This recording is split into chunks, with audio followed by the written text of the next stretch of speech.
For my kings, never let your dreams outshine your work ethic. We was sipping lean even when we knew better. Had that Glock with the beam just to see who shoot better. Dirty pistol tucked to the weed. We was hot like summer sweaters. All for what? A couple extra bucks, a little cheddar. New J's for my kings. Find new ways of income. No, this system was created for us to fail and then some. Young kings, I'm talking to you. Since we were youth, we were given choices to choose that made us age faster. For my kings, even if you were raised in a disaster, do not be a product of your environment.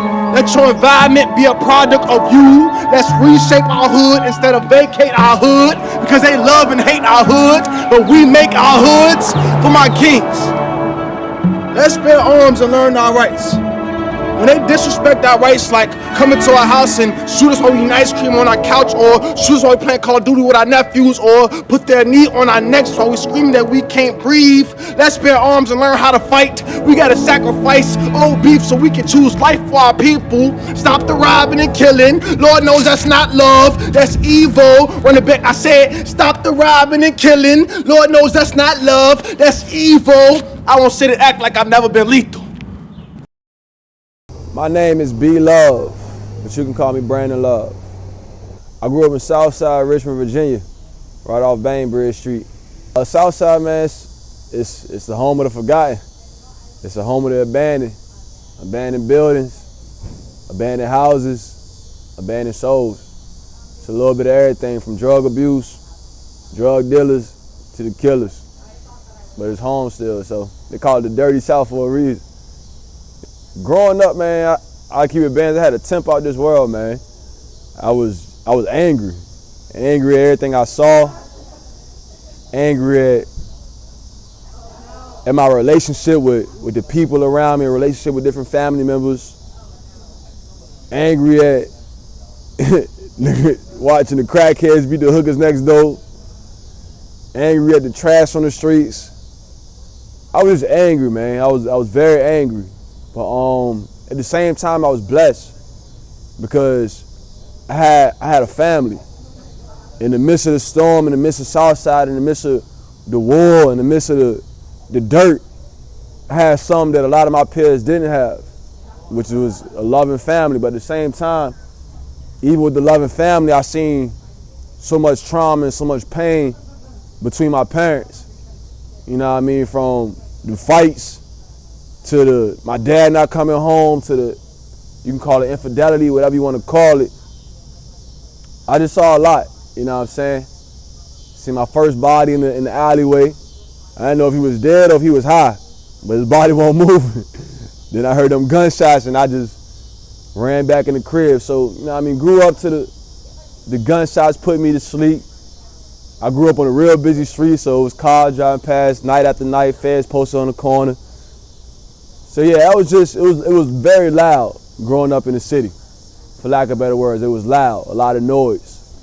Wasn't that much peace and wasn't that much quiet, but again, I felt peace in knowing that I did have a family, something that a lot of people didn't have. Even when the lights was off, even when the water was off, even when we didn't have the clothes, even when I was getting the hand-me-downs from family members, I felt peace knowing that I had something that most people didn't have, and that was a family. So that's why I found my peace at. I'm your neighborhood CMOS slanger, baby, you know what I'm saying? Like, I create poetry, man. I get booked for doing spoken word. I'm a hip hop artist. I mentor youth in my city, man. I just be. I be love. Again, my name is Be Love because my message is to be love. I like to tell people to become love. There's love with two E's, because if you take that last E, you put it between a B and the L, you have my message. So every day I wake up and I find ways to tell people to be love. Tell people to find your strength, find your passion, find your purpose, find ways to heal yourself mentally, spiritually, emotionally, physically, financially. Find new ways to hustle. You know what I'm saying? I trapped a little bit growing up, as most people did, most people in my neighborhoods did, but I found new ways to hustle, found new ways to make money. I sell my books, I sell CMOS, I sell CDs, I sell myself as an artist, and most importantly, I teach the youngest in my city how to do the same thing. I teach the youngest in my city that it's a million ways to make $1 million. And you don't have to just follow the resources that's placed at our feet. You know what I mean? Because the resources is stuff that's usually getting us either locked up or thrown in jail. So yeah, man, right now, man, I host meditation sessions in the middle of Southside, right in the middle of Broad Rock, teaching people how to breathe, teaching people how to focus on internal peace and internal healing. I slang vegan food, I slang vegan cheese with my people's rooted delights, teaching people how to heal themselves physically, how to choose to eat to live and not just to eat for pleasure. You know what I'm saying? Again, with the books, I really teach mental health. I teach creative writing, how to use creative writing as a self-de-escalation technique to deal with everything that you're going on, to deal with your trauma. So yeah, man, I focus on mental health, spiritual health, physical health, and hustling. How to hustle, how to make bread, how to eat, and how to sustain yourself and how to sustain your dreams. So yeah, that's what I do, man. Spread love the Richmond way, and show people there's 1,000 ways to be yourself and really find yourself and find your passions and love yourself and love your passions. So that's me, man. That's what I do. I swear, man, this world, this system that we in, it paints a picture of what we should be from the movies that we see, from the images that we see in our neighborhood. It says, oh, we gotta be like this, we gotta move a certain way, we gotta talk a certain way. But at the same time, you can become who you were designed to be. Living out your purpose. Again, for me, being myself is finding my passions, loving my strengths and my weaknesses, loving my pains, my trauma. You know what I'm saying? Again, really finding out what makes you, what sets you apart from the rest. And really choosing to be that you. Respect. But that's it, man. Again, you're showing love, man. Realizing that we are all reflections of each other at the same time. Realizing that we all got the same story, just written in a different way. So yeah, for me, again, finding myself and being myself is not being what this system chooses to label me as. You know what I'm saying? Really standing out from the most, standing out from my environment, not being a product of my environment, but let my environment be a product of me. So for real, man, like I said, creativity, creation, positivity, but also understanding the balance and everything. Understanding that you can't always be, love is not just, oh, light and daffodils and going to pick some lilies and meditating in the garden. No, you got to keep that thing on you too. You got to make sure that you protect it. You got to protect yourself. You got to protect your family. You got to protect your legacy. So for me, man, being myself, again, loving myself is really tapping into my mental, my spiritual, my physical, and again, realizing that my neighbor and my neighborhood is just a reflection of me. And I can't really truly distance myself and disconnect myself from what made me me, from my experiences and my growth. So yeah, man, just being me, man, not being what this system wants me to be. And what this system tells me to be in. And using the tools that are inside me, that the Creator, the Most High has given me, through my melanin, through my creation, through my beauty, through my skin tone, through my locks, my antennas, really being me. And again, just not conforming to the way of this world. Now is the time I visualize the world clearly like it's see-through. I'm just being transparent.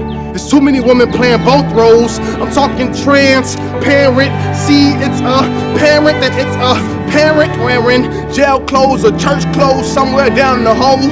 For my kings, I'll die for you, better believe it. If you have goals, go and achieve it for my kings. Shout out to the Royal Refuge. I said, it's okay to be vulnerable.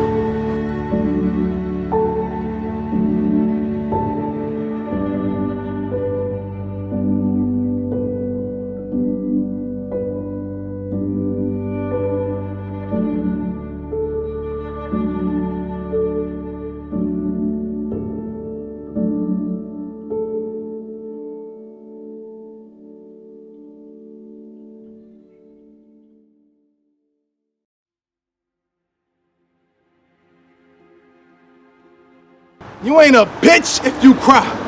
You ain't weak if you smile. The only time you lose your crown is if you following the crowd, and that crowd ain't going nowhere but down.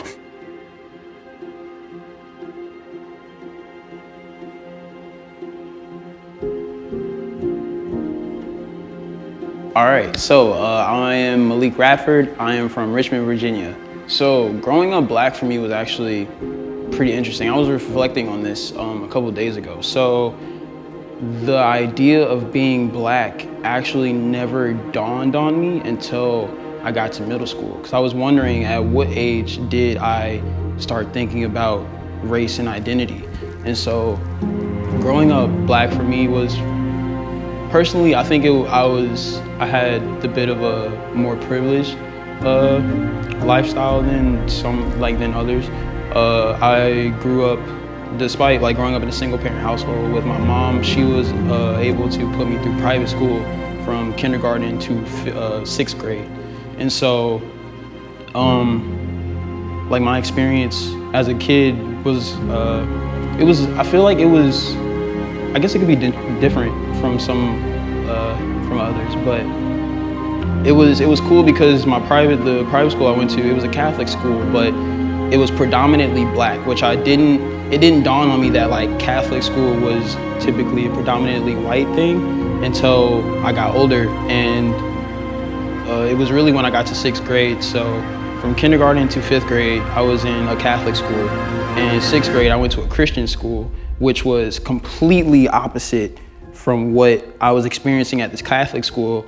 But it was mad interesting because outside of school, growing up in a black household, I went to, my mom brought me up in the church, and we were I guess non-denominational or Baptist. So it was I was Christian, but experiencing the Catholic experience majority of my childhood.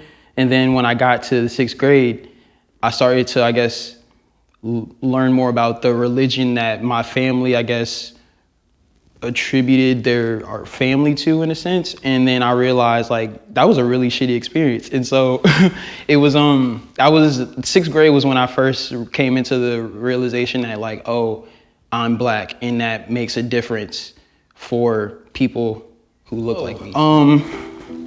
Predominantly white school. There were maybe 5 black kids in my class of maybe 16 to 25 students. So I had a friend group, and one of my best friend in the class was actually the superintendent of the school's son. And so he kind of had diplomatic immunity. He could kind of just do whatever, because your dad is the head of the school and the church that the school was connected to, because again, it's a Christian school. So there was I remember this vividly as fuck. So I was in the sixth grade in my science class, and he had wrote me a note or something, and he was he called me, he said some dumb shit, I think he called me a bitch or something, but we were just joking, so I didn't even take offense or nothing. It was innocent as fuck. And he passed a note, and it didn't make it to me. He threw it to me, and it got caught in the middle of the room. And so the teacher saw it and was all right, who wrote the note? No one's gonna snitch. So they ended up doing this whole fucking investigation almost, where they had us leave the room, and we had to give them our crayon boxes, and they literally analyzed our handwriting. They tried to match up the handwriting and the pens that we used to see who really wrote the note. And I'm an artist. I have good ass handwriting. Not every artist has good ass handwriting, but I came from private school. They had handwriting as a class, so I knew my handwriting was phenomenal as shit. His was trash. The note had trash handwriting, but they didn't want to put blame on him because the head of the the superintendent's son, he doesn't get in trouble. What the fuck is that? So it was a whole situation where they were going to suspend me and almost have me repeat the sixth grade, because this happened towards the end of the year. So they were if you get suspended now, you're gonna have to repeat the sixth grade or some shit. So my mom, she was pissed, and she saw it as well, y'all aren't gonna put it on him because this white kid versus this black kid, y'all are gonna put it on him. I didn't see it like that. I just thought it was a weird situation. And so from there, she took me out of private school and was okay, let's put you in public school where you can be around people who are more, just like you. And so you can kind of just develop, I guess, better just social skills to be able to, my mom was really big on adapting and being able to go between,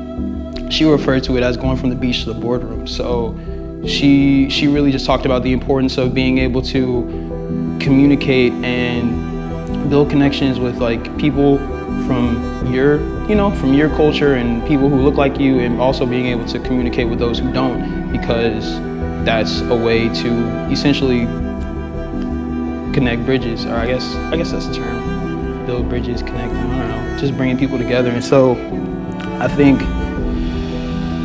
with that, it's kind of piloted me into this idea that as a black person, I do take pride in who I am as a black person, but I also take pride in who I am as a human, and I want to be able to bring people together despite color, because at the end of the day, that's not the most important thing that we should be focusing about. Like, there are way more important things that we should be focusing our energy into. But being that race is such a critical part in our everyday society, is something that I feel I should be able to not necessarily resolve, but at least try to help like solve the issue in a sense. Even if it's something like on a super small level, like just talking to a white person and like not feeling some sort of animosity despite what's going on outside, or like just trying to have a conversation that either opens my eyes to their perspective, or hopefully opening their eyes to my perspective, where there's just general understanding. Because at the end of the day, I just want people to understand each other.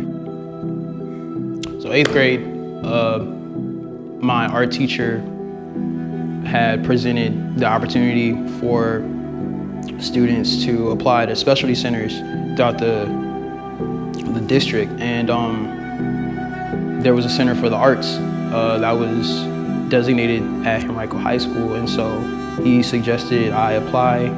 I did. My mom thought it was a great opportunity, and so I got in. And yeah, that's when high school was when I really decided, okay, this art thing is where this is where I'm at. The journey's been cool as fuck. I was fortunate enough to, the program was a really awesome experience and opportunity, and I think about how grateful and honestly blessed I am to have been able to be a part of it. So, and it's interesting with identity, like my journey has been like going between black and white rooms. So the Center for the Arts, because it was artistic, but in a black school or in a black county or district, it brought people from all different areas to this place. And so like my art classes and the classes that were infused with the center, so like if I had an English class, it would also be infused with art. So it would be like art infused English, art infused math, art infused history, stuff like that. And so those classes it was interesting because it kind of brought my experience from public school and private school back together again, because now I see myself in these classes where, yeah, there are people who look like me, but now there are also people who don't look like me, and now they're kind of the minority in this sense. So it's like, it's a weird position to be, well, not weird, but it's an interesting position to be in, because now I'm seeing it from, okay, at one point I was with all of my people. Now I was at a point where I'm hardly with any of my people, and I'm in this situation, or I'm in this environment where I don't recognize, people. And then I go back to this place where I'm just with all my people again. And now I'm in this new space where the unfamiliar faces are now the minorities. And so it was dope being able to translate my learnings from my 6th grade experience dealing with like the racism at my Christian school, and I guess applying that knowledge to how I interacted with my white friends in high school. And I'm not saying like, it wasn't like because of 6th grade, I hate white people and going to high school made me hate white people lesser. It's nothing like that. It just helped me kind of just develop a relationship or a rapport with people who don't look like me, and just helped me better understand that like, we're all humans at the end of the day. And not everyone has, like prejudgments of people.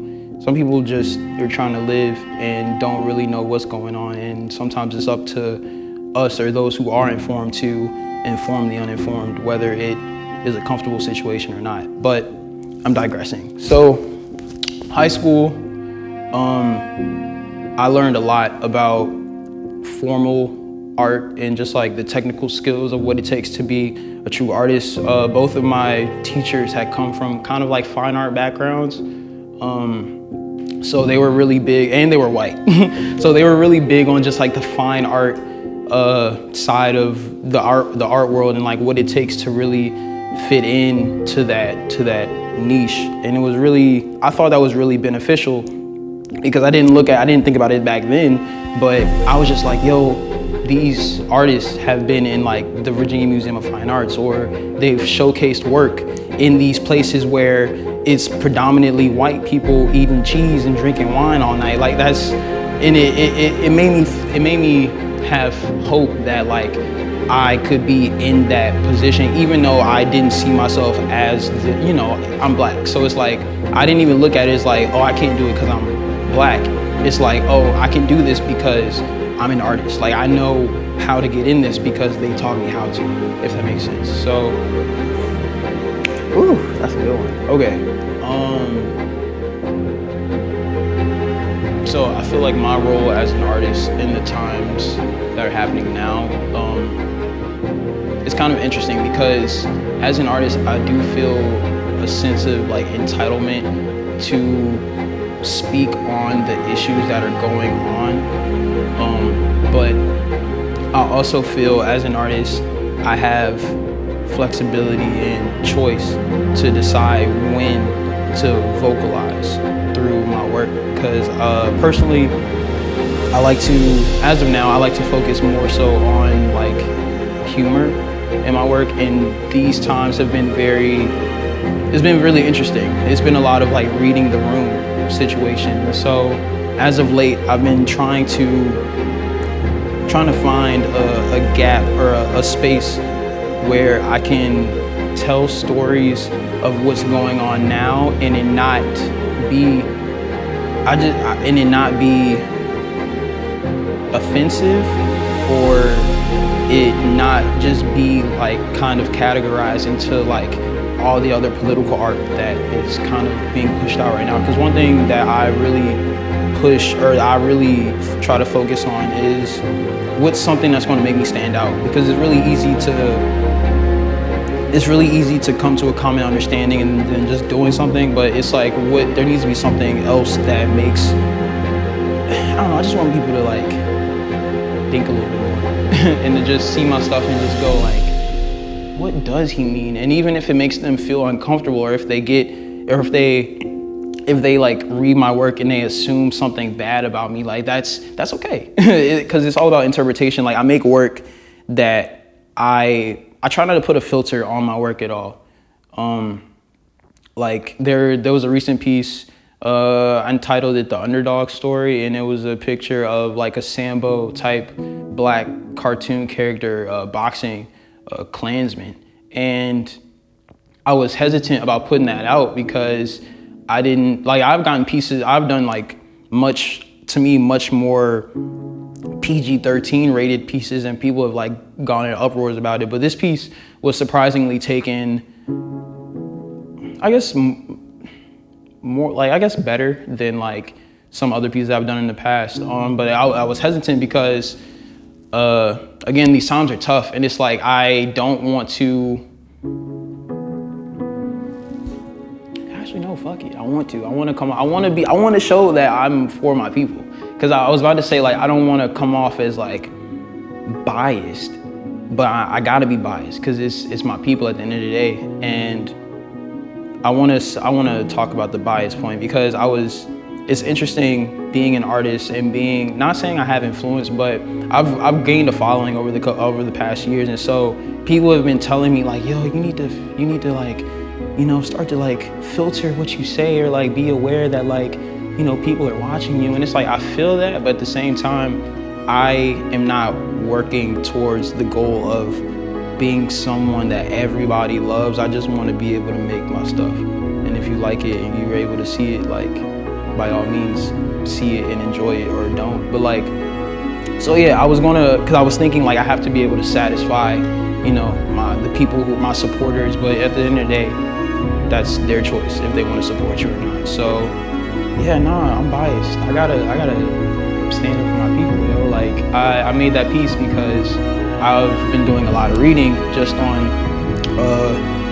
American history and just trying to be more woke or just socially aware, because there's a lot of fucking shit going on. And I know, like, I feel like people know that there's a lot of shit going on, but I'm trying to get into like the psychology behind this shit. And so that piece was influenced just by my readings, just on like the psychologies of America and like race in America. And it was essentially just telling the story of like how there's this, it seems like this never-ending battle between black and white. And I know that there's other colors involved, but I'm focusing on the black and white story. And it seems like no matter what we go through, we can't be truly defeated, but we're always taking hits. And it's super fucking annoying, because it's like, when is that shit gonna stop? And yeah, it's just a weird ass cycle. And I feel like with that piece, I was just trying to maybe get people to think about that and how it's a cycle, excuse me, and how it's a cycle, and like maybe just getting them to think about like how the shit that I portrayed is like still happening today, even though it's not as black and white as the pieces. Like, you know, we don't have KKK members walking around in their fucking hoods and shit in broad daylight, and we don't have people, or we don't depict African American black people as Sambo characters anymore. At least I hope not. So for those who don't know, Sambo is it's an old ass American racist ass personification of a black person. You might be familiar with like the story of OJ, or if you've just seen like any of like the offensive Looney Tunes shit. I'm sure people have seen it online, but just depictions of black people in like Looney Tunes or anything that was kind of coming out in that era, that's referred to as like a Sambo figure. Or, I mean, it's not even just like cartoons, but like you just gotta look it up. It's really just deep. It's fucked up. Ooh, you gonna make me go deep again. Okay. So, 1 minute. All right, bet. So to me, black is what we as the descendants of American slaves have come together, and we've cultivated this form of identity that transcends so many different mediums of life. And it's to the point, like, I feel like it's so unique that it's black.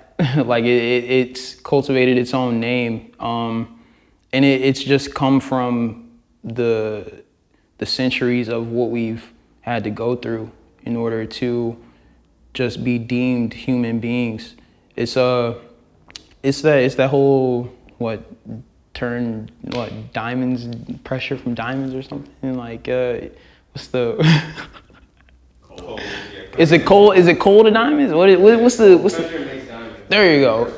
Okay, so it's that, like, it's just, you know, where you go through a lot and then you finally start to see something come to light, and it's like, oh shit, that's what this is all about. And I think that's what black is.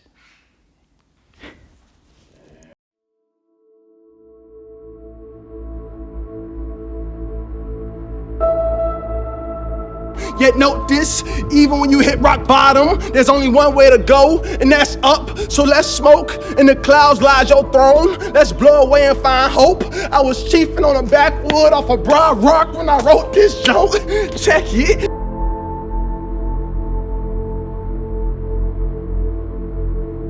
My name is Ayana Love. I'm from St. Louis, Missouri. Man, we moved kind of all over the city, but I probably had my longest stint in North County, which is the Ferguson, Florissant area. It's where I went to middle school and walking around and all that, and where I lived for most of high school. It was interesting. It's a cool city, and I would say it's pretty diverse, but it's very segregated, straight black, white. I mean, I don't know if y'all ever heard the Del Mar divide, but it's literally one side of the street rich white people, one side of the street poor black people. And so we used to experience a lot of racism. Even when I was in elementary school, my first encounter, I remember we had a neighbor across the street, and she was racist to the point she used to leave KKK pamphlets on our yard and on our front doorstep. And there's just this crazy, I don't know, just a lot of really passive aggressive things like that. And then by the time that I got to high school, I went to a predominantly white private school, and man, that was when I really encountered true racism for the first time, from the teachers to the students.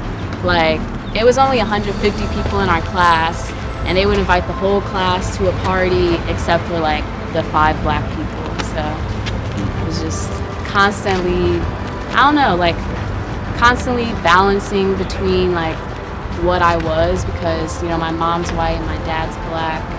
And so when I was in elementary school and middle school, and I went to predominantly black schools, I was white girl, and I was soft, and I got made fun of. And then I got to high school, and I was black, and I was invited nowhere, and I was getting racial slurs, and I was ugly, and all this other stuff. And so it was just a weird, I always caught hell on all sides of it, for real. And so it's weird because, so when I was in high school, my best friend, her name was Alicia, and she was dark skinned, and we used to both experience racism, but she caught it way worse than I did. So I always had this complex where I never felt I could feel too bad, because at least I wasn't getting it as bad as some of my other black counterparts.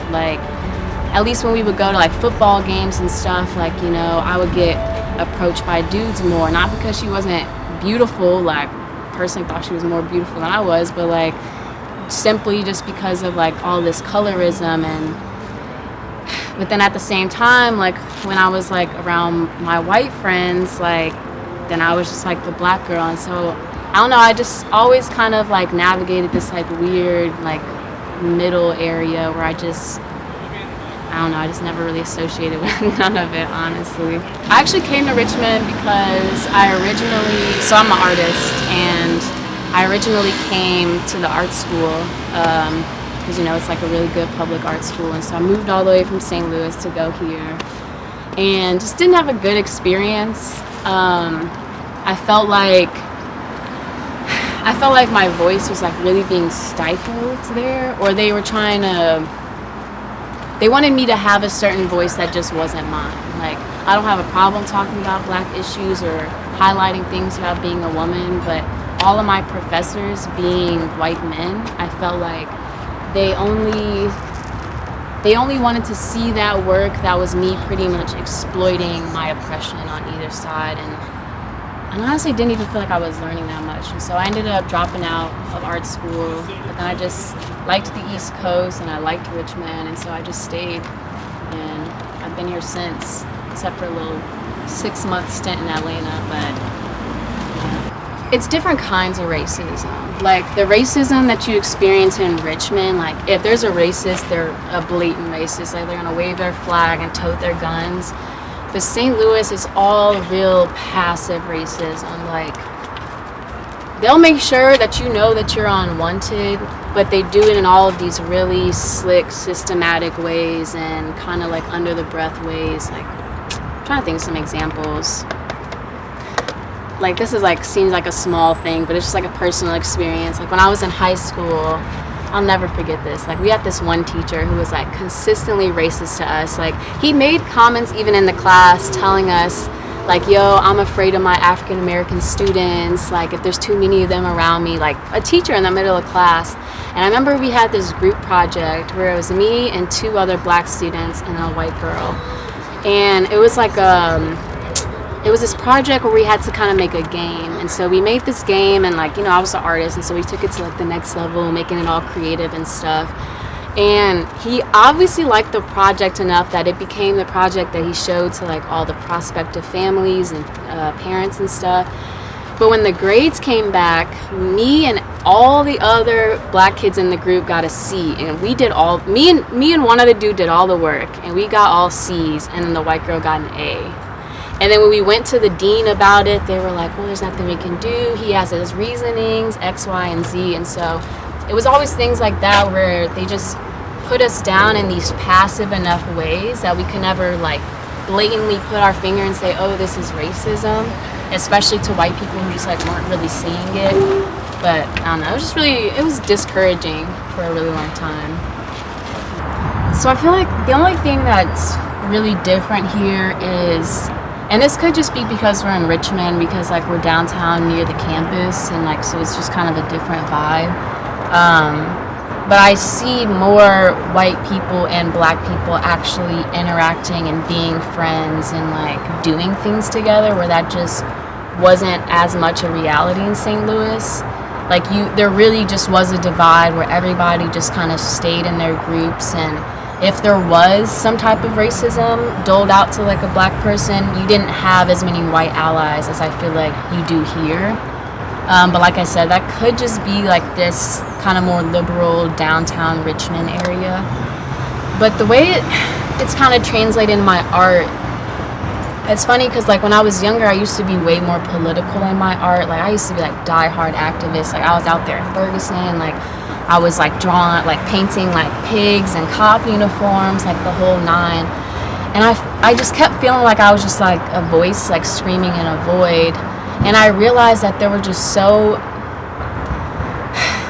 so many deeper problems than just race. I realized like a lot of the problems that white people were having with black people wasn't just about them not understanding us. It was like a heart problem. Like they were genuinely hurt and broken themselves, and they were looking for somebody to put that off on. And so like in my art now, like I'm a very devout Christian. Like I talk about a lot of spiritual things in my artwork.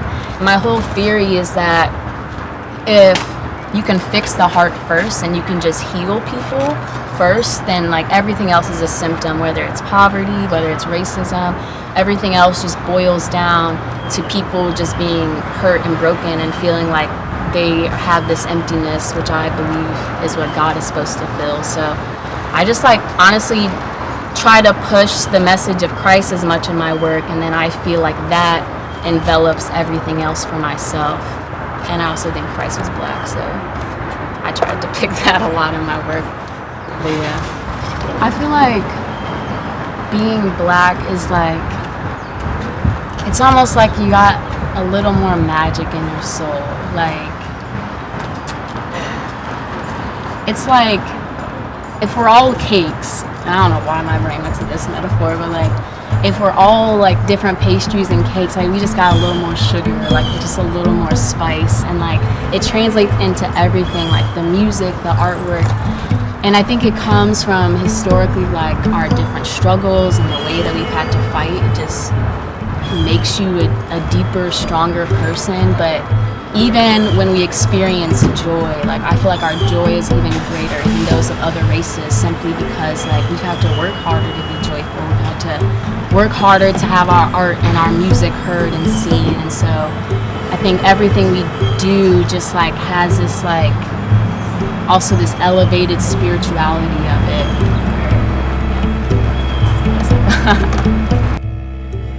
For my kings, peep this. You can't let your drugs be your saviors. You can't let your queens be your saviors We must save ourselves through self-love, mind, spirit, and body. A trinity you will become for my king.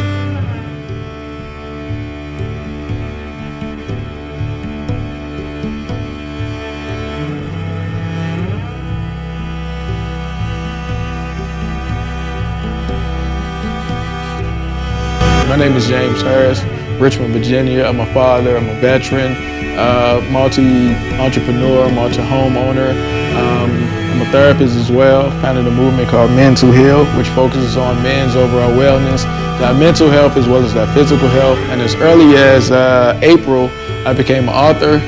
My book is called Man, Just Express Yourself, which is an interactive guide for boys, young men, older men to better express themselves overall, dealing with their emotions, fears, and debunking different stereotypes within society that the different boundaries have been placed upon men. Our childhood growing up was interesting, man, to be honest with you. It's probably a story of resilience and tenacity.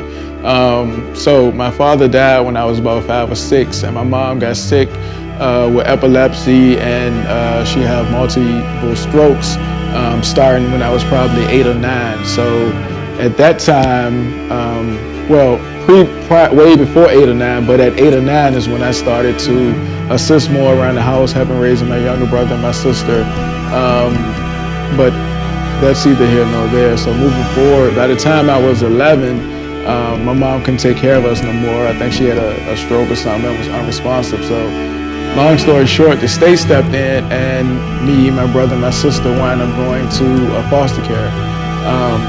So foster care, that didn't work out based on some issues with the foster family we were placed with. So then we went to a group home, which was unfortunate because me, my brother, and my sister at that point had to be separated. So I was in one group home, my brother was in one, and my sister was in one. We remained to be close-knit, but it still was difficult based on just that, the things that taken place. So from there, man, I decided to emancipate myself at 16 years old. So, I decided that I can pretty much be on my own and start my own journey. And at this time, social services and being a ward of the state, when you turn 18, you age out anyway. So for me, I just had a vision to let me just get ahead of it. Let me just do my own thing. I probably was stubborn, but I also felt that I can do more on my own without the restrictions of a facility such as a group home. So initially I grew up in Creighton Court.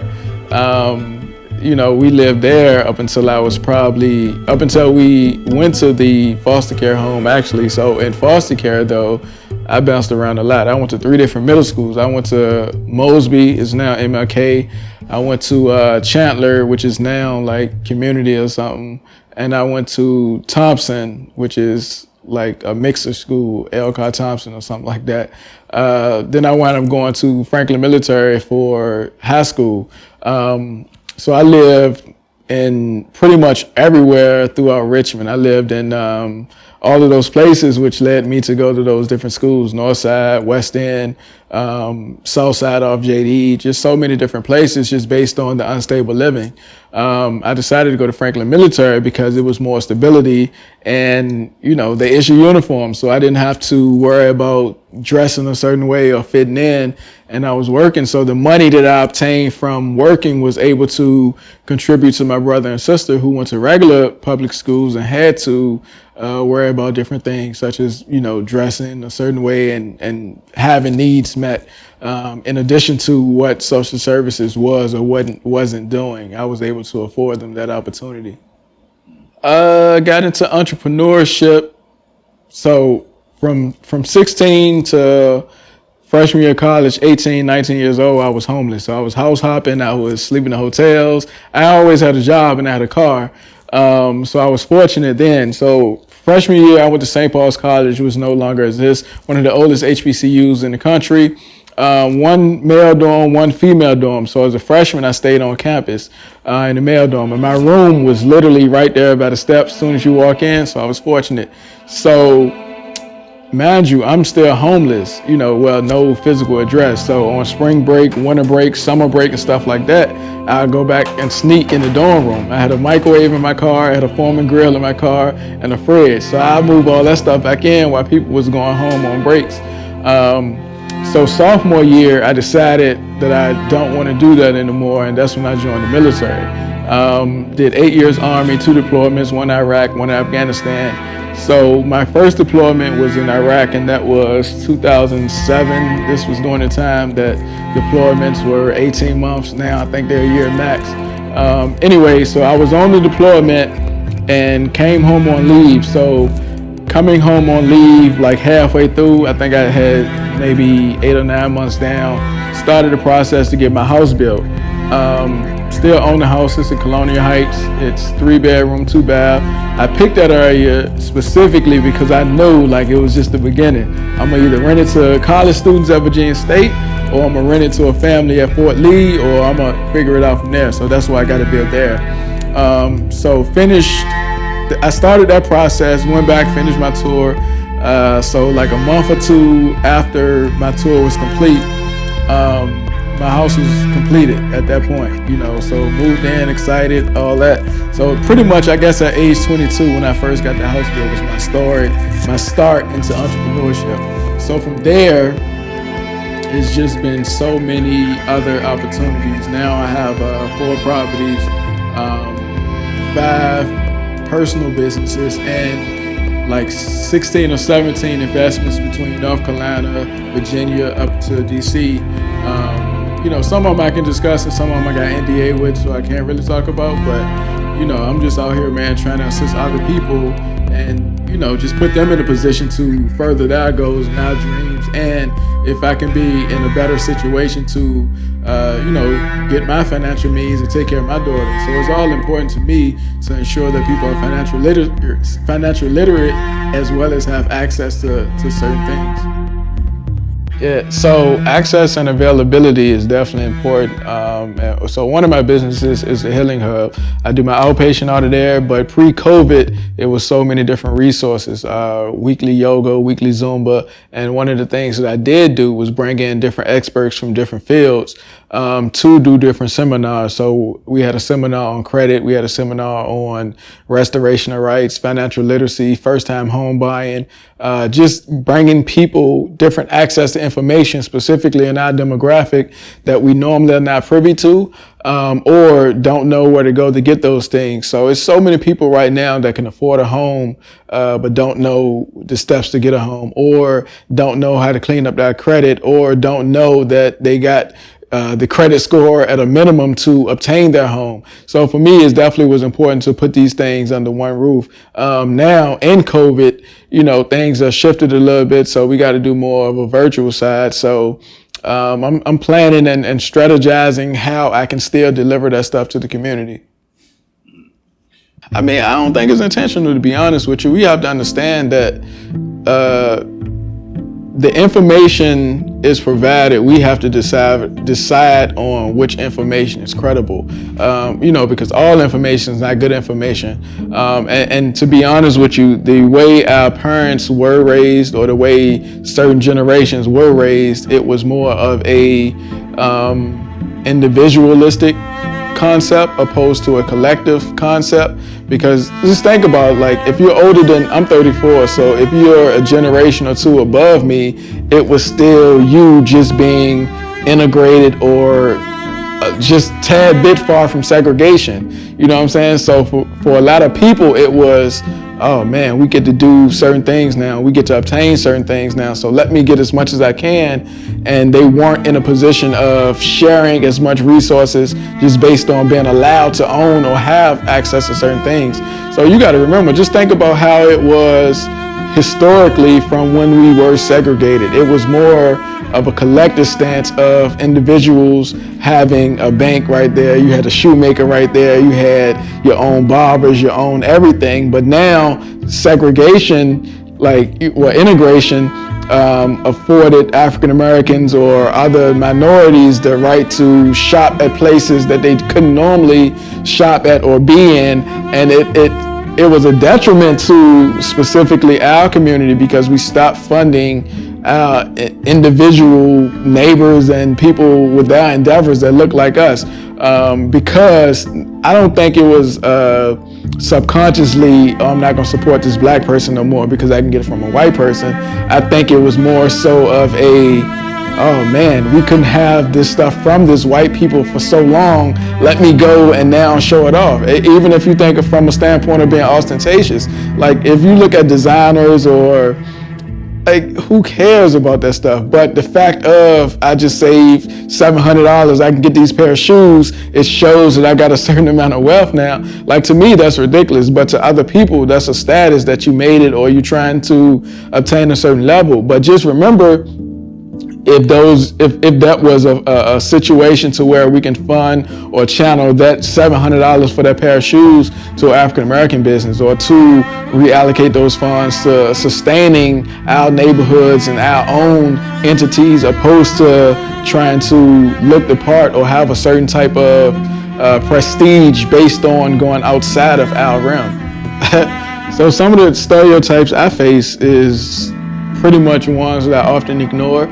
I don't know how much you can see on the camera, but I'm, 5'6", tattoos. I typically use a lot of slang, although I'm educated. I got a master's in clinical mental health counseling. Started some doctoral classes and all that. But for me, I don't believe in art. Linguistic oppression. Like, I don't care about none of that. I'm going to verbalize and articulate the way I want to ensure that I reach the people that I need to reach. And my demographic is who I'm trying to help. That's that urban guy that's, I look like his uncle, or, I'm getting so many different testimonies based on that. Oh, you remind me of my dad. Like, those are the people I'm trying to reach. I'm not trying to reach the person on Wall Street or the person that's already got a prejudiced mindset or subconscious view of what professionalism is. So I'm me as an authentic standpoint. So for me, some of the stereotypes that I often see or, get played on, is, of course, I look like a thug, or I'm not of a certain caliber just based on the way I dress. I'm always dressed formal. I'll throw on a shirt and tie every now and again if I want to, not because it's a venue or something that I have to, but that's just me. I don't equate professionalism to a certain dress. I don't equate my linguistic articulation or use of ebonics to being more prestige or looking down upon on somebody. I can use King's English with the best of them, but I'd much rather be comfortable speaking the way I want to speak. But some of the businesses I do have put me in places to where I do or needed to go in certain, like City Hall, for example, just being there, getting zoning permits or, signing papers as far as business licenses and stuff like that, and just getting the views or the eyes looking at me because I was in sweatpants and flip-flops or in a t-shirt, opposed to being dressed in the, button-up shirt and the slacks and the tie like the guy beside me. But to me, that had nothing to do with me. Your ability to perceive me a certain way has everything to do with you. So most of the times I just pretty much ignore it. And for me, I know everything that I deserve, and I'm going after everything I deserve. And that's the plan. So one of my favorite quotes is definitely, if they can feed you, they can starve you. So I try to ensure that I'm in a position to feed myself, feed my daughter, and feed my community as best I can. That's why I ensure that I allocate certain resources. I'm out there in the community. I'm being a voice. Even though I have the resources, I want to ensure that everybody else have those same amount of resources. That's, stereotypes don't really bother me as much. It bothers the people who try to place them upon me because I often ignore them. Being black mean to me, that's a dope question. Being black mean to me is being authentically who I am, being in a position to where I'm judged based on the epidermis of my skin. It's dope as hell to be black, trendsetter, have to defy certain stereotypes. I'm an active father. My daughter's with me majority of the time. I'm a business owner. I'm not in the streets and stuff like that, because there's so much negativity tied towards being black, whether that's the Hollywood perception or whether that's the media or whether that's social media or whether that's just, peers and society basically saying being black is a negative thing. But to me, to be honest with you, being black is like revolutionary. It's eclectic. It's artistic. It's the ability to create yourself and express yourself in certain way that people want to, then follow you. And just think about how many trends and how many modes we have broken with less than the other demographics, other ethnicities and stuff like that. So you got to remember, just imagine if, a perfect example, I was homeless,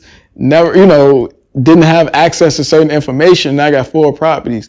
Just imagine if I got $1 million loan like this, other people with their families and stuff like that. Just imagine with my tenacity, with my ambition, how much farther I'll be, if I was afforded those same opportunities. Just to imagine how much further our demographic would be if our ancestors and the previous generations didn't have to deal with redlining because they couldn't buy a house in certain areas, or they couldn't invest in certain things, or they got charged a higher rate or different stuff like that. Just imagine how much more we'll accumulate if they didn't, burn down Black Wall Street and in Tulsa, Oklahoma and stuff like that. If the Harlem Renaissance wasn't as impactful as it is. Like, just imagine if it wasn't so much put into suppressing our votes and stuff like that. Like, just imagine how much further we'll be if we were afforded those same opportunities. And we're not afforded those same opportunities still, based on systematic oppression, systematic racism and stuff like that. And we still making strides. So to me, that's way more impressive. So we're neck and neck with less. You know what I'm saying? So just imagine if we had those same opportunities. And I think that part of the fear that plays into what black is. Like, just imagine if they said, all right, cool, you got a loan based on your credit score. This white person got a loan based on our credit score. You guys go out and do what you got to do. You know what I'm saying? Just imagine how much more our community would look, opposed to the gentrification. So gentrification is cool, but the displacement is not. But just imagine how much more we can gentrify our own neighborhoods and stuff like that if we were afforded those same opportunities, those same leverages. So to me, being black is awesome. We didn't have the head start. We didn't start in the same place, but we still excelling.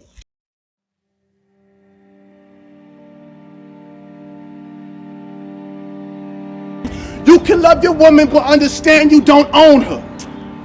I said you can love your woman, but understand you don't own her. Take off that designer, build your business and your brand, create your merchandise, wear your merchandise, become an owner, be a master of that slave mentality. The next time you see your brother in the alleyway, say hello, your majesty. Reciprocating love and generosity. Look yourself in the mirror and say, ain't nobody stopping me. We gon' buy the block up like Monopoly, then sip my low to the good times, pinky finger in the air like an apostrophe for my king. My name is Kai Banks. I am from Richmond, Virginia. I was born at St. Mary's Hospital, but I grew up in the far west end of Henrico.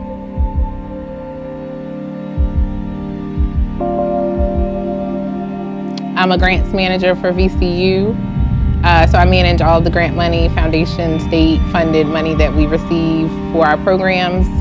I also work as an outreach specialist in the community with the Richmond Food Justice Alliance. Well, so yeah, my dad's from the country, my mom's from the city, and of course I grew up in the suburbs.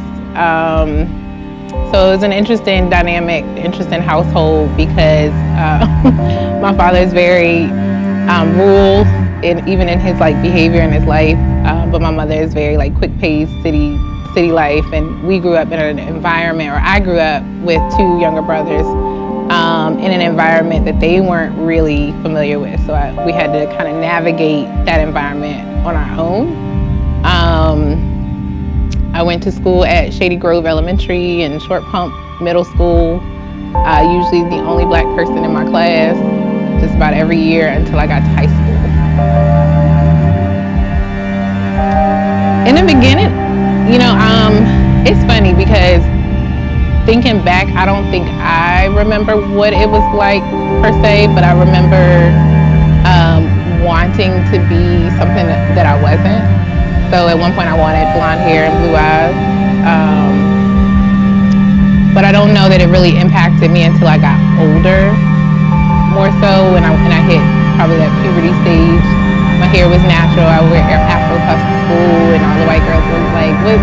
I like that hairstyle. I like your hair. Can I touch your hair?" And so I always felt like I was different and unique, but I didn't fit in. So it was an interesting experience. I grew up in the West End, probably my third grade year. I was about 9. So I grew up socialized in this environment of white people. And it was the middle class area. It was the area at that time that a lot of folks were moving out to. I don't know if y'all are familiar with like Wyndham and just a really nice area. A lot of my friends had really big houses. My parents were working class, middle class, so we had what we needed. We never had a brand new car or anything like that. So it felt like, I'm here, but I'm not here. And then all of my family was in the East End of Richmond. And so whenever we would go to the other side of town, there was a different set of rules for my mom of like, making sure that we were home or in the car by dark. I couldn't like walk up to the corner store. Like I wasn't allowed to do certain things because my mother knew that I wasn't familiar with the area. And so as I got older, I always wondered,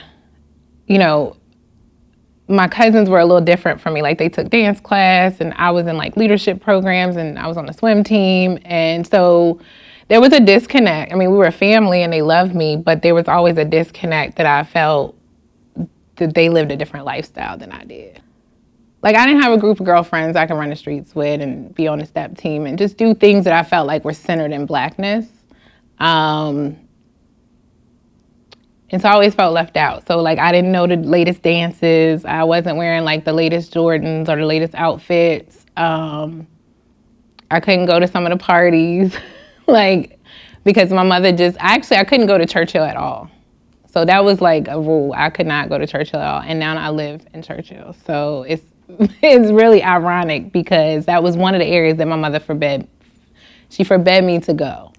And it was partially because of a lot of the violence that was going on in the 90s, but also just because she knew I was not familiar with the area and didn't really have anybody in that area that I could call on outside of my family. So to back up a little bit, even though I grew up in the far West End, my parents were very African-centered. Like they were very rooted in African culture. So like we had Kwanzaa at our house every year.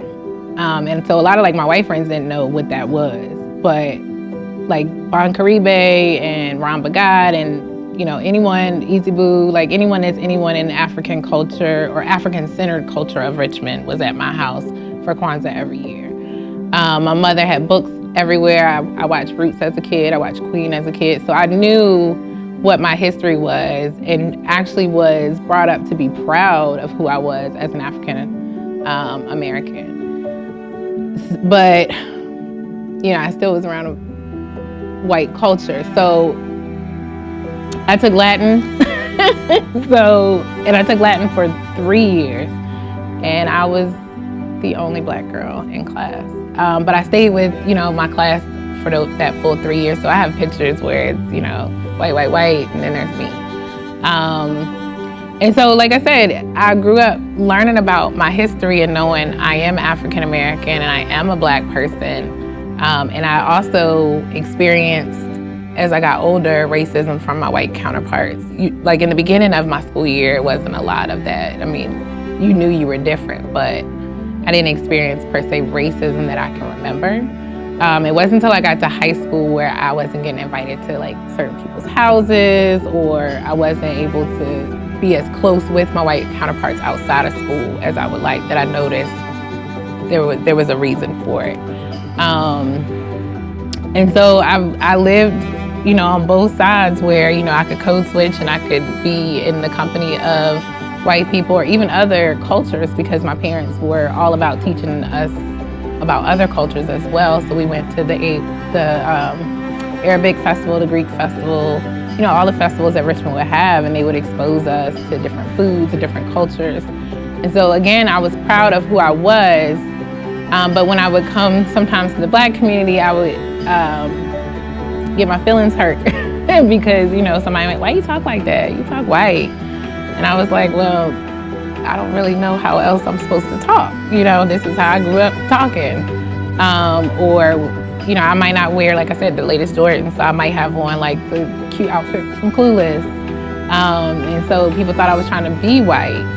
And that was really tough because growing up knowing that your culture was, Africans were brought over here to provide labor for the economic environment of the settlers that were here, knowing that I wasn't of that mindset, but people that looked like me didn't feel like I belonged to them. That was hard. That was really hard.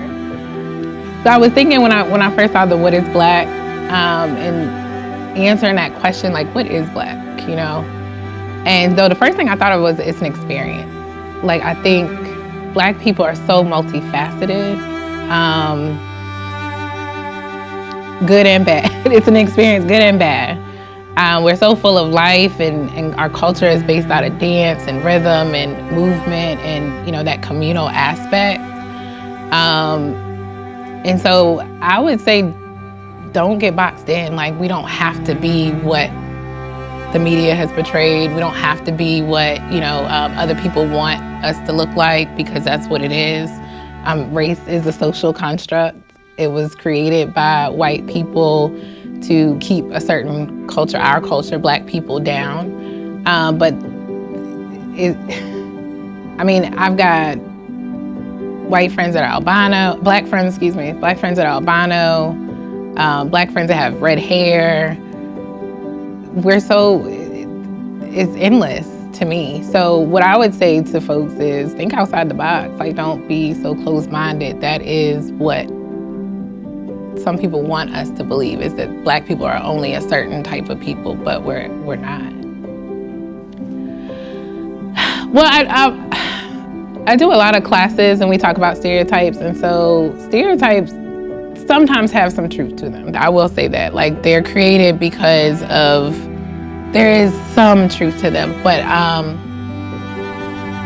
don't know, I've had some thugs get me out of some situations that other folks didn't. And so, I think that everybody has to really look at that person for who they are and what their experience is with them. When I first moved to Richmond, as a single parent of 3 Black boys, the hustler across the street was watching my child when I was at work. So and not watching him physically, but I would get a phone call if one of my kids stepped out of the door, because he was outside all the time. Hey, such is outside. Do you want me to tell him to go back in? Or I saw such and such on 35th Street. I told him he needed to go home because you probably don't know he's out there. And so, and I can go back to my neighborhood where I grew up, and white folks will act like they don't even want to make eye contact with me. So I think that you really have to go off of whatever your experience is with a person and not what the media is telling us or what the stereotypes say, because 1, people change, but 2, I've actually been less scared of thugs than I am of other people. So I don't know. I don't co-sign to the stereotypes. I get to know somebody for who they are first, because I also understand that folks that we might look at as being thugs, that's our perception. And where is that perception coming from? Is it coming from the media? Is it coming from an experience you had? Is it coming from how you grew up? A lot of people haven't stepped outside of where they grew up. Thankfully, I was exposed to all types of cultures. So I don't look at a Muslim person and automatically think they are a terrorist. I have a lot of Muslim people that are in my life that have taught me things, that have helped me through life. And so I don't see that when I see somebody of that ethnicity. I'll go ahead and say an experience, because I think it is. It's a great experience to know that Black people have been through so much and still are here and still are able to be creative and have created things that we use every day that are intelligent. Like, I see my people as, more than what we show. I don't want to get too, I'm proud of who I am. I'm proud of being Black, and I grew up, like I said again, around a lot of people, and so my parents never taught me to be disrespectful to any other culture. If you have an interaction with a person, that's one thing, but to blanket be disrespectful or hateful to a culture because of what they look like, I was never brought up like that. And so I'm very proud of being Black. I'm proud of every experience that I've had being Black because it's taught me. I think the resilience that comes from it is just, I feel like I could do anything. You know what I mean? So when the whole world is, or it feels like the whole world's against you, it's like, well, I'm just gonna go I can do anything. It can be hard because I do have 3 Black sons, and the way the world looks at them is very scary. So, like I said, it's an experience, good and bad. It's scary. I must just be honest. First, it's scary. When you carry a child in your stomach for 9 months and you see them come out and you've nurtured and loved them and you watch every part of their personality and you see someone interact with them differently just off the basis of their skin color, it's very scary.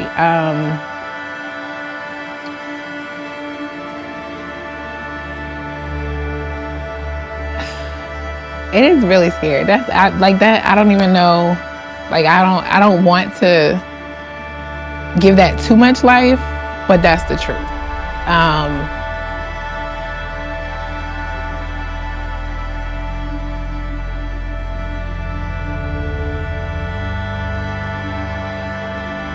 Honestly, in the beginning, I wanted them to be oblivious. Like I said, I was rooted in a lot of history and teaching, and so I didn't want to do that to them, so I kind of did the opposite, and wanted them to just be themselves. And it wasn't until my son went to school and he started learning about Black history, and he came home one day and he said, I can't be a boss because white people don't want me to be a boss. And that was when I realized, hold on, I need to educate you. I've allowed you to be a child and educated you in that form, but now I gotta teach you who you are, how special you are, how amazing you are, to continue to build your confidence, especially as a barrier for all of what you might have experienced. And so we have talked about, getting stopped by the police and how you carry yourself with the police, or even just, I teach them a lot about emotional intelligence, to be perfectly honest. I try not to make it too much about race, although my youngest son spends a lot of time with me, and so he's like, that's white people, and so I still correct that because I don't want him to generalize people for their skin color. And so even especially when the police shootings were going on, it was like I could see the life leave them in a sense when they're watching this and talking about this amongst their friends. And so I'm constantly building their confidence and teaching them who they are, where they've come from, and that, you're so amazing that somebody wants to stop you. So, yeah. Trying to think, has there been any? We've been really fortunate. My older 2 live in Baltimore, Maryland, so they're around a lot of Black people. They're in the city of Maryland, and so I don't know that they've ever really felt uncomfortable in their skin. But my youngest is here, and there's obvious segregation. You can see it in Richmond. And so there's been a couple times he's asked questions, like we go to my mom's house, well, why is it when we go to, her house, I can go outside and ride my bike, and I don't have to worry about this and that, and so he's seeing the differences, and so I'm starting that process of teaching him. But with that teaching, I'm also teaching him how special he is and all of the things that Black people have contributed. Just what was the guy's name that built the railroad?